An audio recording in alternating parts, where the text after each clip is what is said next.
The woman I loved walked away when I was at my weakest, sick, scared, and alone. But she didn't just leave, she left by text. That moment broke me. But what she didn't know is that I wasn't just broken, I was building my revenge. And when I was done, she lost everything. 4 years ago, I thought I had it all figured out. Life wasn't perfect, but it was finally stable.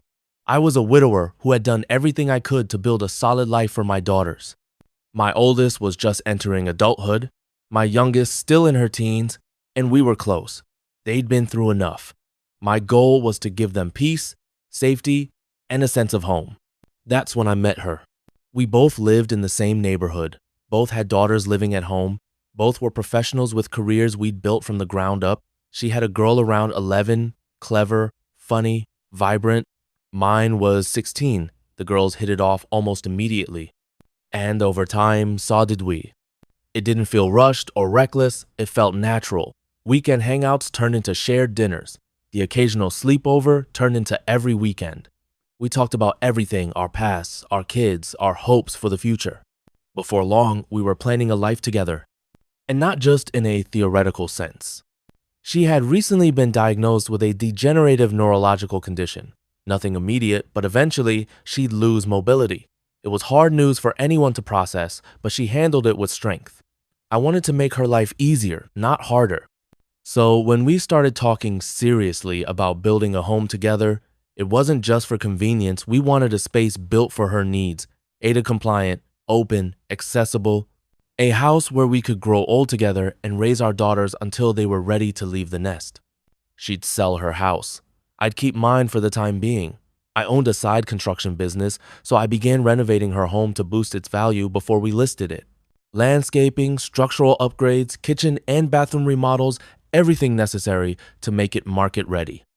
We had a written agreement. Every invoice was documented through my business.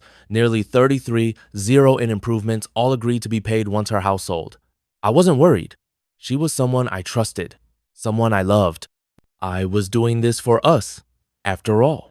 But just as we were finalizing the design plans for our future home, something unexpected happened. I started feeling wrong.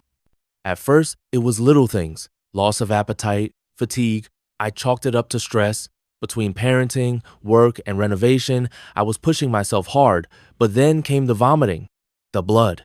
My stomach looked bloated, swollen in ways that didn't make sense for someone who lived in the gym and watched every calorie. I went to the doctor. Then came more doctors. Tests, scans, biopsies. I tried to act like everything was normal, but deep down, I knew it wasn't. And then came the diagnosis, a tumor, roughly the size of a golf ball, lodged in my stomach. Cancer. I'd need to begin chemotherapy immediately. You think you know how you'll react in a moment like that, but you don't. I tried to keep it together, mostly for my daughters and for her. She stepped up. At first, she helped around the house, brought food, stayed over more often. We fell into a rhythm that helped me feel, if not safe, at least not completely alone. At that point, I suggested what seemed like the logical next step: let's sell one of our homes and move in together. With my insurance and long-term illness coverage, plus the proceeds from a house sale, we'd be fine financially. More than that, it would reduce stress on her too. She had just taken a significant pay cut, stepping down at work because her condition was getting harder to manage. It seemed like a win-win. We could focus on healing, on family, on building the future we planned. But then, something shifted. She stopped coming over, her daughter stopped visiting mine, her texts became shorter, her calls less frequent. She stopped driving me to appointments, stopped asking how I was doing. I tried to rationalize it. Maybe her condition was worsening, maybe she was struggling in her own way. I gave her space. And then, one night, I received a text that would stay burned in my memory forever. I love you, but I can't see myself taking care of someone this sick in the long term. I don't think we should see each other any longer. That was it. No warning, no conversation, just a short, cruel paragraph on my phone while I lay in bed, wrapped in blankets and nausea, feeling like death itself had already arrived. I didn't respond. I didn't rage or beg or try to change her mind. Instead, I spent the next morning carefully packing up her belongings, every photo frame, every book, every sweater she left at my place. I folded everything gently, placed it in boxes, and loaded it into my truck. I figured I'd drop them off at her house while she was at work. No confrontation, just closure. I pulled up quietly, walked around the back to her porch to place the boxes in the shade, and that's when I saw her through the window. She was on the couch with a man. They weren't talking, they weren't watching a movie, they were having sex. And I knew him. He wasn't a stranger. He was someone I had shared dinners with, someone she had introduced to me as a lifelong friend. I had even met his girlfriend, someone she described as a dear friend. We'd vacationed with them. I don't know how long I stood there. A minute? 10? I placed the box on the porch, turned around, and walked away without making a sound. Later that day, I sent her a text. No mention of what I saw. Your things are on my porch. Pick them up whenever. And that was the end of it, at least for now. I didn't hear from her again after that. No call, no explanation, no apology. It was like we had never existed. Months passed. I focused on surviving on my treatment, on my daughters, on just getting out of bed without feeling like I was being ripped apart from the inside. I tried to forget her. Not because I forgave her, but because I couldn't carry that kind of weight if I wanted to survive. But healing is a strange thing. Sometimes it comes with clarity. About 8 or 9 months later, I got a message from someone I hadn't expected, the ex-girlfriend of the man I had seen through that window. She and I had only met a few times, but she reached out after their breakup, said she thought I deserved to know the truth. And the truth? That lifelong friend had been sleeping with my ex long before I found out. It started while we were still planning the house, while I was ripping up her yard and laying down new walkways, while I was spending my nights vomiting and my days wondering if I was going to live long enough to see my youngest graduate. All that time, they were sneaking around behind my back. I was investing in her life, her daughter, her future, and she was investing in betrayal. I was furious, but I didn't lash out. I didn't send hate-filled texts or start social media drama. Instead, I opened a drawer and pulled out a folder that had been collecting dust for over a year. Inside were invoices, receipts, contracts. Every dollar I had spent on her house was documented. Every stone laid, every fixture replaced, every single hour of labor logged and signed off. We had made a clear agreement. She'd pay when the house sold, and now she was about to sell it. I called my lawyer. We reviewed everything. The agreement was still valid. The work was documented, invoiced through my licensed business with proper records and signatures. I had let it go before, believing we had a future together. But now I wanted my money. We filed a mechanic's lien against her property, a legal move that basically blocks the sale of a home until outstanding contractor debts are resolved. It was ironclad. What made it all the more poetic was the timing. Unbeknownst to her, she had just listed the house. A coming soon sign had gone up the same week we filed. The listing had to be pulled immediately. Her realtor was livid. She was blindsided. She tried to challenge the lien, of course, claimed it wasn't valid. But the paperwork spoke for itself. There was nothing she could do. In the end, she had to pay the full amount over 32-0. With the interest and legal fees added in, the cut she expected to get from the house sale was gutted. She ended up with barely 10-0, just enough to clear what remained of her mortgage.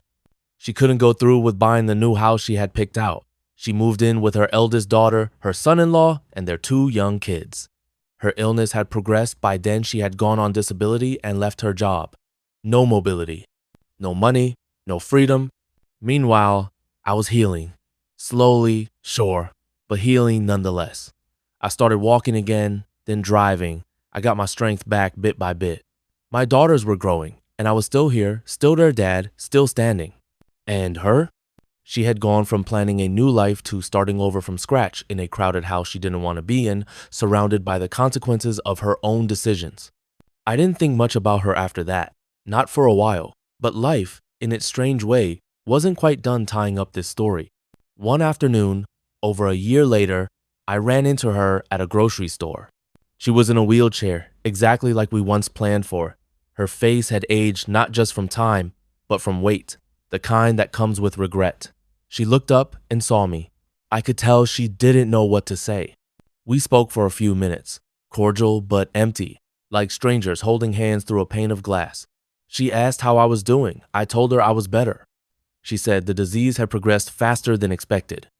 I nodded, Told her I had to get going. A few days later, her youngest daughter called me. She wanted to catch up, said she missed how things used to be. She remembered movie nights, barbecues, and laughs echoing down the hallway. I was touched, honestly, but I also knew better than to get pulled back in. I thanked her, but stayed vague. Then, a week later, my phone rang again. It was her. She started slow, awkward, careful. She thanked me for speaking to her daughter, said it meant a lot. Then, the apology started, the kind that dripped like a leaky faucet, one drop at a time. I didn't know how to handle things. I was scared. I've thought about you every day. I let her speak. She kept texting over the next few weeks. Slowly, the messages turned from guilt to nostalgia. She missed me, missed our life, missed how I made her feel safe. She asked if we could talk. If we could, maybe, just maybe, try again. That's when I decided it was time. I waited for the next text that hinted at rekindling things, and I sent one final message, just a few words that mirrored what she had once sent me at my lowest. I can't see myself taking care of someone so sick in the long term. Remember the box on your back porch? Did you think your lifelong friend brought it over from my house? Good luck to you. Goodbye. She never responded. Not once.